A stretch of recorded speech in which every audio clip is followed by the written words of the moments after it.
मुजफ्फरपुर के लाल आदित्य मोहन यूपीएससी की परीक्षा पास कर सहायक कमांडेंट बन गए हैं। उन्होंने शहर का मान बढ़ाया है।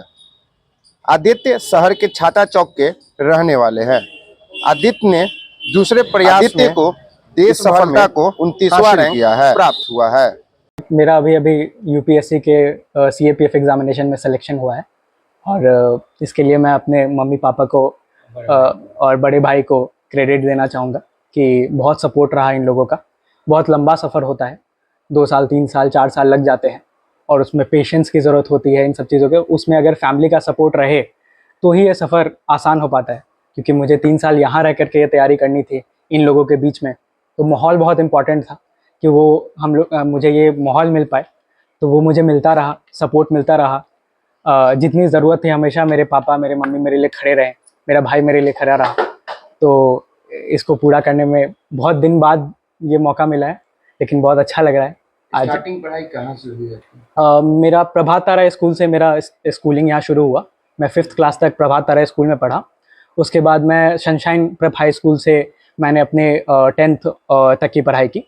उसके बाद मैंने 12th कंप्लीट करके मैं वीआईटी यूनिवर्सिटी चला गया वेलोर में। वहाँ पे मैंने इलेक्ट्रिकल इंजीनियरिंग की पढ़ाई की और 2020 में पास आउट होने के बाद कुछ समय तक एक स्टार्टअप में काम किया। और क्योंकि हमेशा से एक मन था, मेरे पिताजी भी गवर्नमेंट सर्विसेज में है, मेरे दादाजी भी थे, तो एक मोटिवेशन था पुलिस सर्विस में हमेशा से जाने का। तो मैं रिज़ाइन करके तैयारी करने के लिए चला आया। तो यही 2-3 साल का समय लगा और आज ऑल इंडिया रैंक 29 पा करके बहुत अच्छा लग रहा है। किस पोस्ट पे आपका सिलेक्शन हुआ? असिस्टेंट कमांडेंट का पोस्ट है। इससे देश के सारे पैरामिलिट्रीज में और सेंट्रल पुलिस ऑर्गेनाइजेशंस में और डीएसपी और असिस्टेंट कमांडेंट के पोस्ट पे रिक्रूटमेंट होती है। तो इसी तरीके से अलग अलग पोस्ट में हमें सर्व करने का मौका मिलता है। बहुत रैंक आया और कितना चैलेंजेस था? रैंक मेरा 29 है। ये बहुत ओवरवेलमिंग है। इतने बड़े एग्जामिनेशन में जहाँ पे लाखों लोग अपीयर होते हैं, वहाँ पे ऑल इंडिया रैंक 29 आना एक बहुत बड़ा मुझे अचीवमेंट लग रहा है। बहुत खुश हूँ मैं इस चीज़ से। मतलब हाँ, मेरा सेकंड क्या कमियां रहती है? पिछले अटेम्प्ट में भी मैंने रिटर्न क्लियर किया था अपना, लेकिन फिजिकल इंड्योरेंस की भी इसमें ज़रूरत होती है क्योंकि ये पुलिस सर्विस है। तो वहाँ पे मुझे परेशानी आ रही थी, लेकिन जैसा कि मैं हर परेशानी का एक हल होता है और मैंने भी निकाला उसको।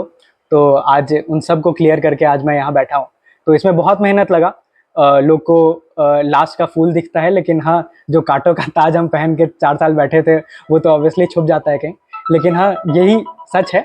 और हाँ, और रिटर्न में मैंने बहुत अच्छा स्कोर किया था पिछले बार भी, लेकिन अफसोस फाइनल लिस्ट में नहीं था। लेकिन इस बार तो फाइनल हो गया।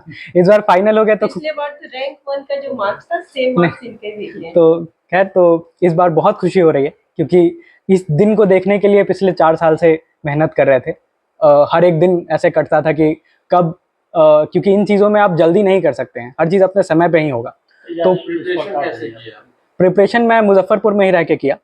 कॉलेज से निकलने के बाद शुरू में सबकी मंशा थी कि मैं दिल्ली जाऊं और वहां से प्रिपरेशन करूं, लेकिन क्योंकि कोरोना था तो मुझे मुजफ्फरपुर में रह के शुरुआती तैयारी करनी पड़ी।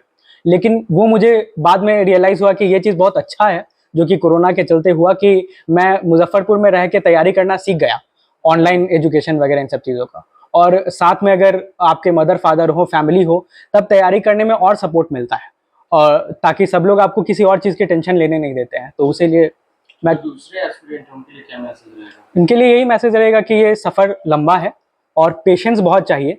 अगर मैं याद करूं कि मैं पिछले साल इसे हताश होकर के निकल जाता, तो आज मैं यहाँ इतने सारे माइक के सामने नहीं बैठा होता। तो आई वुड से कि patience is the key. If you will keep on doing the thing, you will succeed obviously. मतलब इसमें कोई दो राय नहीं है कि आपको रुकना पड़ेगा इसमें जब तक आपको सफलता ना मिल जाए। बीच में सफ़र छोड़ने से जाहिर सी बात है कि वो जो रिजल्ट आप चाहते हैं वो नहीं मिलेगा। स्टूडेंट का माइंडसेट रहता है कि विदाउट कोचिंग इसको क्रैक नहीं किया जा सकता है, इसमें कितनी सच्चाई है? नहीं, तो ये तो एकदम वाटरशेड मोमेंट होगा कि बिल्कुल आप बिना कोचिंग के कर सकते हैं हर चीज़ का। यूपीएससी और देश की जितने भी गवर्नमेंट सर्विसेज हैं उनके एग्जामिनेशन है, वो ऐसे ही डिज़ाइन किए जाते हैं कि एक किसी भी तबके का लड़का हो, कहीं से भी आता हो, वो उसे क्रैक कर सकता है सेल्फ स्टडी की मदद से। तो आई वुड से कि अगर आप कोई कोचिंग नहीं कर पा रहे हैं, खुद से भी पढ़ रहे हैं, तो कोई रुकावट नहीं है। आपको अगर प्रॉपर जहाँ से भी गाइडलाइंस मिले लेते रहिए। और आजकल तो यूट्यूब और इन सब चीज़ों का ज़माना है, तो फ्री में हर कंटेंट अवेलेबल है। अगर आप 1 रुपये भी नहीं खर्च करना चाहते हैं तो भी आपके लिए इतना एवेन्यू है मार्केट में कि आप हर कुछ कर सकते हैं। और मैं खुद कहूँ कि मैं शायद ही किसी कोचिंग इंस्टीट्यूट में पैसा दे के कभी पढ़ा होऊंगा, मैं यूट्यूब से ही हर चीज़ पढ़ के मैं यहाँ तक पहुँचा हूँ। बहुत खुशी, बहुत ज़्यादा खुशी, शायद ज़िंदगी का बहुत बड़ा खुशी है ये मेरे लिए।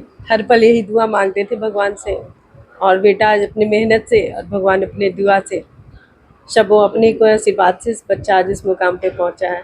बचपन से पढ़ाई के प्रति कितना लगाव, कितना नटखट? सिंसियर था, नटखट तो था, बहुत नटखट था, लेकिन है ना बचपन से भी दादाजी के बैच और बटन से ही खेला करता था। इसकी शुरुआत ही वहाँ से हुई थी, और सारे बैच को पहचाना, कौन से फोर्स क्या पहने हुए, किस पद पे है, किस रैंक पे है।